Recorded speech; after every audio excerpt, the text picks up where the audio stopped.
தந்தை பெரியார் மட்டும்தான் சொன்னார், உன் முன்னேற்றத்திற்கு தடையாக இருந்தால் அந்த கருப்பையை கத்தரித்து விடு என்று சொன்னார். இது சொன்ன உடனே பாதி பேருக்கு ஹார்ட் அட்டாக். என்னது கருப்பையை கத்தரிச்சிடுமா, இதெல்லாம் பகவான் கொடுத்ததுங்க அப்படின்னு சொன்னார். ஐயா ஒரே ஒரு கேள்விதான் கேட்டாரு, பெண்களின் பெயருக்கு பின்னால் படித்து வாங்கி போடப்படுகிற BA, BSc, BCom, MBBS என்ற பட்டங்கள் தான் பெண்ணினுடைய அடையாளம் என்று சொல்லி பெண்களை படிக்க வைத்து அழகு பார்த்த இயக்கம் இந்த இயக்கம் என்பதை நான் வீட்டுல போட்ட துணியை போட்ட மாதிரியே போட்டுட்டு வந்தேன், பாத்திரத்தை கழுவாம வச்சுட்டு வந்தேன், பரவாயில்ல விடுங்க அவர் பாத்துக்குவாரு, அண்ணன் பாத்துக்குவாரு, அப்பா பாத்துக்குவாருன்னு விட்டுட்டு வர முடிஞ்சதா? பெண்ணினத்தை அடக்கி ஒடுக்கி வைத்திருந்த சமுதாயத்தில் பெண்களுக்கும் கல்வி கற்கிற உரிமை உண்டு, பெண்களுக்கும் வேலைக்கு செல்கிற உரிமை உண்டு, பெண்களுக்கும் சொத்தில் உரிமை உண்டு என்று இந்தியாவிலேயே முதல் முறையாக பெண்களுக்கு சொத்துரிமை வழங்கிய இயக்கம் இந்த திராவிட இயக்கம் என்று சொன்னால், பொம்பளை பிள்ளைய பிறக்க வைக்கலாமா வேண்டாமா என்று யோசித்துக் கொண்டிருந்த போது பெண்களை காவல்துறையிலும் இராணுவத்திலும் பணியமர்த்த வேண்டும் என்று தீர்மானம் போட்ட தலைவர் தந்தை பெரியார் அதை பின்னாளில் சட்டமாக்கி பெண்களை காவல்துறையில் பணியமர்த்திய தலைவர் முத்தமிழறிஞர் டாக்டர் கலைஞர் என்று சொன்னால் இதுதான் புரட்சி. தந்தை பெரியார் அந்த 4 வர்ணத்திலையும் பெண்களுக்கு வர்ணம் கிடையாது, பிராமண பெண்கள் கிடையாது, வைசிய பெண்கள் கிடையாது, சத்திரிய பெண்கள் கிடையாது, சூத்திர பெண்கள் கிடையாது. எந்த வர்ணத்தில் பிறந்தாலும் அவர்கள் சூத்திர பெண்கள் தான், அடிமைப்படுத்தப்பட வேண்டிய பெண்கள் தான். அப்ப எங்களுக்கு வர்ணம் கிடையாது, ஜாதி கிடையாது, ஊராவது உண்டான்னா ஊரும் கிடையாது. கல்யாணம் ஆகிறதுக்கு முன்னாடி வரைக்கும் அப்பாவோட ஊரு எங்க ஊரு, திருமணம் ஆனதுக்கு அப்புறம் அவரோட ஊரு எங்க ஊரு.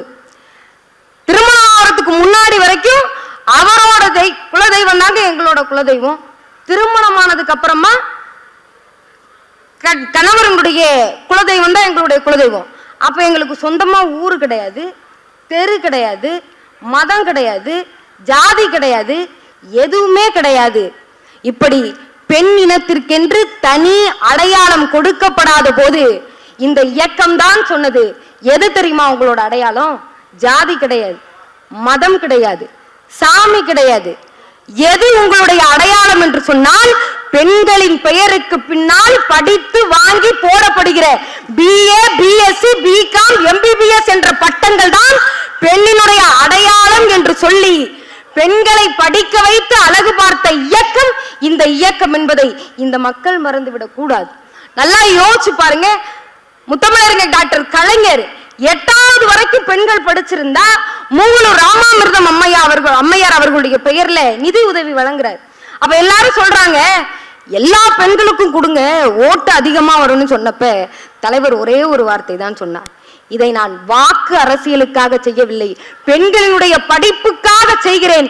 8வது வரை படிச்சா இந்த நிதி உதவியை கொடுப்பேன்னு சொன்னா பெண்களை 8ஆம் வகுப்பு வரை படிக்க வைப்பதற்கு இந்த சமூகம் அனுமதிக்கும் என்று சொல்லி அந்த உதவி தொகையில் கூட புரட்சியை ஏற்படுத்திய தலைவர் முத்தமிழறிஞர் டாக்டர் கலைஞர்.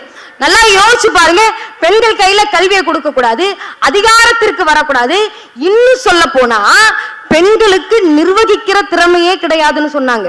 யாரு நல்லா நிர்வகிப்பாங்கன்னா ஆண்கள் நல்லா நிர்வகிப்பாங்களாம். நல்லா யோசிச்சு பாருங்க, அண்ணன்மார்கள்லாம் வந்திருக்கிறீங்க, தொகுதிகள் பல ஊர்கள்ல இருந்து கடந்து இங்க வந்திருக்கிறீங்க. இப்ப 2 நிமிஷம் வீட்டுல இல்லைன்னா புல்டோசரை வச்சு வீட்டை இடிக்கிற கலாச்சாரம் தான் இன்னைக்கு இருக்கு.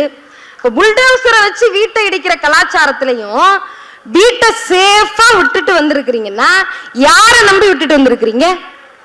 யாரை நம்பி தெரியுமா விட்டுட்டு வந்திருப்பீங்க? வீட்டு அம்மா இருக்கிற நம்பிக்கையில விட்டுட்டு வந்திருப்பீங்க, அம்மா இருக்கிற நம்பிக்கையில விட்டுட்டு வந்திருப்பீங்க, தங்கை இருக்கிற நம்பிக்கையில விட்டுட்டு வந்திருப்பீங்க.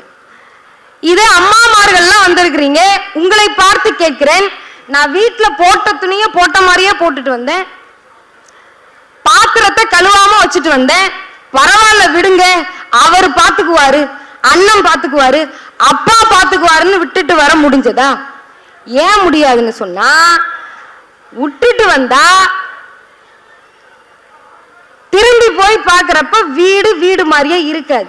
இதுதான் ஆண்களுக்கும் பெண்களுக்கும் இருக்கக்கூடிய வித்தியாசம். ஆனா அப்பேற்பட்ட ஆண்கள் தான் நல்லா நிர்வகிப்பாங்களாம். நல்லா யோசிச்சு பாருங்க, கடையில போய் அழுகாத தக்காளியை வாங்க தெரியுமா நமக்கு? இனிக்காத வெங்காயம் வாங்க தெரியுமா? பூச்சி இல்லாத உருளைக்கிழங்கு வாங்க தெரியுமா? இது எதுவுமே தெரியாத நம்ம தான் முதல் பாலினம், நம்ம தான் நிர்வகிக்கக்கூடிய திறமை உடையவர்கள்.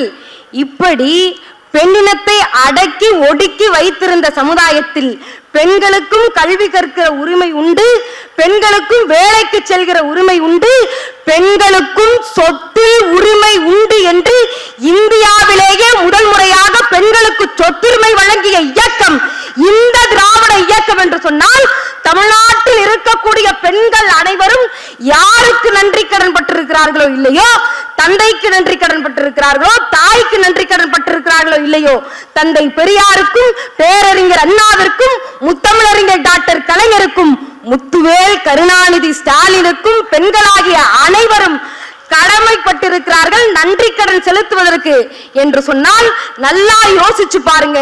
இன்னைக்கு ஒரு நெசவு தொழிலாளியின் மகள் ஜெர்மனியில போய் படிக்கிறாங்க, கூலி தொழிலாளியின் மகள் தைவான்ல போய் படிக்கிறாங்க, ஏழை எளிய வீட்டு பெண் ஜப்பான்ல போய் படிக்கிறாங்கன்னு சொன்னா இதுதான் இந்த இயக்கம் கண்ட வெற்றி. இதுதான் இந்த இயக்கம் பெண்களுக்கு கொடுத்திருக்கக்கூடிய உயர்வு, உயர்த்தி பிடிக்கக்கூடிய அமைப்பு என்று சொன்னால், இந்த இயக்கம் இன்னும் பல நூற்றாண்டு காலம் கடந்தாலும் அது மகளிருக்கான அமைப்பாகத்தான் இருக்கும். இதை நான் சொல்லல, ஒரு முதல்வர் சொல்றாரு, மேடை ஏறி மைக்கு பிடிச்சு யாருக்கு இந்த திராணி இருக்கும், அந்த மைக்கு பிடிச்சு சொல்றாரு, இது மாநில அரசு கிடையாது. இப்ப மாநில அரசு கிடையாதுன்னா என்ன அரசுன்னு கேட்டா, இது மாநில அரசு கிடையாது, மகளிருக்கான அரசு என்று உயர்த்தி பிடித்த முதல்வர், திராணியுடைய முதல்வர், தமிழ்நாட்டினுடைய முதல்வர் முத்துவேல் கருணாநிதி ஸ்டாலின் தான். கோட்டைக்கு போய் கையெழுத்து போட்ட முதல் 5 கையெழுத்துகளில் ஒன்று மகளிர் விடியல் பயண திட்டம், மகளிருக்கான உரிமை தொகை என்று சொன்னால் இதுதான் இந்த இயக்கம் மகளிருக்கு கொடுத்திருக்கக்கூடிய உயர்வு. நல்லா யோசிச்சு பாருங்க, இன்னைக்கு எத்தனையோ பேர் வரலாம், எத்தனையோ பேர் நான் தான் வருங்கால முதல்வருங்கிற டேகோட வரலாம், எத்தனையோ தாய்மார்கள் என் கணவரை விட அவரை தாங்க எனக்கு பிடிக்கும்னு சொல்லலாம். ஆனால் கணவரை விட அவரை தான் எனக்கு பிடிக்கும்னு சொல்லக்கூடிய பெண்களை உருவாக்கியது உங்களுடைய அரசியல். குடும்பமா கொள்கையா என்று கேட்டால் கொள்கையை உயர்த்தி பிடிக்கக்கூடிய பெண்களை உருவாக்கி இருக்கக்கூடிய அரசியல் திராவிட இயக்கத்தினுடைய அரசியல்.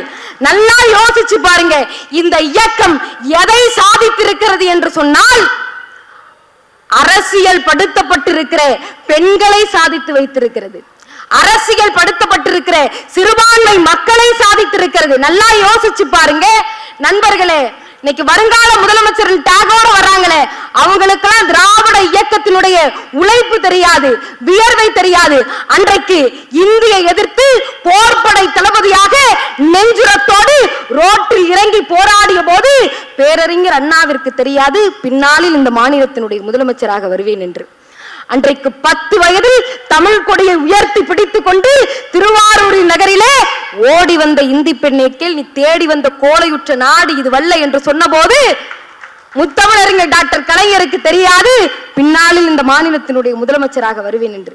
அன்றைக்கு மிசா கைதியாக 1 வருட காலம் சிறை எய்தி நெஞ்சில் பூட்ஸ் கால்களால் மிதி வாங்கிய போது முத்துவேல் கருணாநிதி ஸ்டாலினுக்கு தெரியாது பின்னாளில் இந்த மாநிலத்தினுடைய முதலமைச்சராக வருவேன் என்று.